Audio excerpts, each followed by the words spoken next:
Namaste, welcome to Unboxing Zindagi.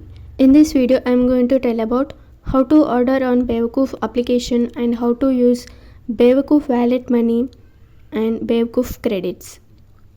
If you are watching this video for the first time, please do subscribe Unboxing Zindagi and press the bell icon to get notifications and then click on all. Open the application, select the product which you wanted to buy, select the size of the product. Now click on add to bag.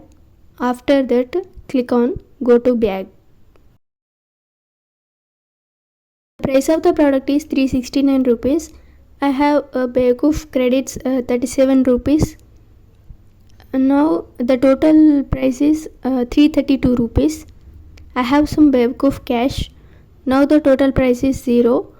Click on proceed. It is asking for number verification.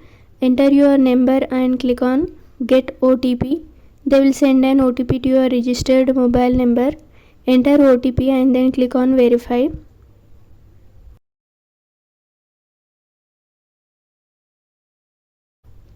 Now again click on proceed.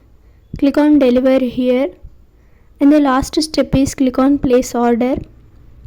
I made videos on how to place an order on Zindagi, Myntra and Bewakoof. You can watch those videos also. Your order has been placed. You will get a message regarding your order confirmation. Okay, this is all about how to use Bewakoof wallet money and credits. Thank you for watching. Please do like, share and subscribe Unboxing Zindagi for more upcoming videos.